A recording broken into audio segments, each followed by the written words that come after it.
নমস্কাৰ বন্ধু বান্ধৱীসকল, আপোনালোকে চাই আছে ভুৱন চন্দ্ৰৰ ইউটিউব চেনেললৈ স্বাগতম জনাই আৰম্ভ কৰিছোঁ মোৰ আন এটি ব্লগ। আজি লৈ আহিছোঁ আপোনালোকৰ মাজত এটি কথা আপোনালোকৰ মাজত দাঙি ধৰিব বিচাৰিছোঁ। আপোনালোকে বৰ্তমান জানে শাওণৰ মাহ, পবিত্ৰ শাওণৰ মাহ, গতিকে বল বম চলি আছে। বল বম চলাটো আমি বহুত ভাল পাইছোঁ। আমি জানো শিৱ শক্তি সকলোতকৈ ডাঙৰ মহান শক্তি। শিৱৰ আৰাধনা কৰিলে আমি সকলো প্ৰাপ্ত কৰিব পাৰোঁ। কিন্তু এতিয়া কথা হৈছে, মই কি কথা লৈ আহিছোঁ যে শিৱৰ যি আমি বল বম, আমি য'ত এতিয়া আমি বল বমৰ কাৰণে যাব ওলাওঁ, তেতিয়া আমি কি কৰিছোঁ, কিছুমান উশৃংখল হৈ পৰিছোঁ আমি। যেনে DJ বক্স বজাই উল্টা পুল্টা গান লগাই ডেন্স কৰি আৰু পূজাস্থলীত গৈ মদ ভাং খোৱা ইত্যাদি, গাঞ্জা খোৱা ইত্যাদি নিয়ম কৰিছোঁ। শিৱ বিষপান কৰিছিল। কি কাৰণত বিষপান কৰিছিল? গোটেই দুনিয়াৰ ৰক্ষা কৰিবৰ কাৰণে বিষপান কৰিছিল, দুনিয়াখনক ৰক্ষা কৰিবৰ কাৰণে। কিন্তু বৰ্তমান যিসকলে আমাৰ বম শিৱ বাবাৰ নামত গাঞ্জা খোৱা, মদ খাই উদ্ভণ্ডালি কৰা আৰু DJ বক্স বনাই, যিবিলাক আপোনাৰ বজাই DJ বক্সত উল্টা পুল্টা গান গায়, যিবিলাক হাই হুলস্থুল কৰি যায়, তাৰ ফলত কি হৈছে, দিনক দিনে দেখিছে আপোনাৰ দুৰ্ঘটনাও বাঢ়িছে।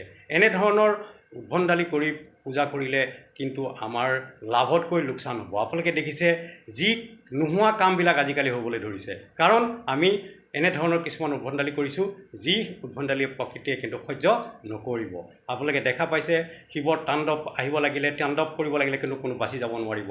আপোনালোকে দেখা পাইছে য'ত শিৱসাগৰৰ নিচিনা জেগাত পানী নহৈছিল, সেই জেগাত আজি কি হৈছে, বানপানীয়ে পূৰা সকলো চাইছে, আপোনালোকে টচ নচ কৰি পেলাইছে। কি হৈ গৈছে চকুৰ আগতে আপোনালোকে দেখিছে। গতিকে বিশেষ অনুৰোধ, আপোনালোকে সম্পূৰ্ণৰূপে বল বম মানক, ওম নমঃ শিৱায়, কিন্তু এনেধৰণে DJ বজাই আপোনালোকে গাঞ্জা খায়, ভাং খায়, মদ খাই আপোনালোকে পূজাস্থলীক অপবিত্ৰ নকৰিব বুলি আশা ৰাখিছোঁ। আৰু চৰকাৰলৈ, আমাৰ অসম চৰকাৰৰ মামালৈ বিশেষ অনুৰোধ, যেনেধৰণে তেওঁ বেলেগ বেলেগ নিয়ম উলিয়াই থাকে, এনেকুৱা ধৰণৰ কিছুমান তেওঁ নিয়ম উলিয়াব লাগে, যাতে DJ বক্স উল্টা পুল্টা বজায় বা এনেধৰণে উদ্ভণ্ডালি নকৰে, তাৰ ওপৰত যাতে কোনো উচিত শাস্তি ব্যৱস্থা ৰাখে, তেনেকুৱা ধৰণৰ ব্যৱস্থা কৰিব লাগে। আৰু এনে উদ্ভণ্ডালি কৰাসকলক কণ্ট্ৰল কৰাটো বা তেওঁলোকক কণ্ট্ৰল কৰাটো বহুতেই দৰকাৰ। আজিলৈ ইমানেই। মামাক বিশেষ অনুৰোধ, মামা আপুনি নিশ্চয় ইয়াৰ ওপৰত কথাটো ভাবি চাব আৰু এনেধৰণৰ যিবিলাক মদ ভাং পূজাস্থলী যাতে নহয়, ই আমাৰ পূৰা পৰিৱেশ নষ্ট কৰিছে, লগতে আমাৰ প্ৰকৃতি ৰোষ্ট হৈছে। তাৰ ফলতে আজি আমি বহুত কোচ ভুগিব লগা হৈছে। আপোনালোকে দেখিছে কি হৈ পৰিছে, আৰু মই নকওঁ কিমান দুখ লগা।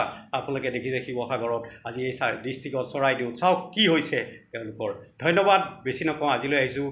ভাল লাগিলে আপোনালোকে কমেণ্ট কৰিব আৰু কমেণ্ট কৰি জনাব কথাষাৰ হয় নে নহয়। আজিলৈ আহোঁ, ধন্যবাদ। আকৌ লগ পোৱাৰ আশাৰে বাই বাই।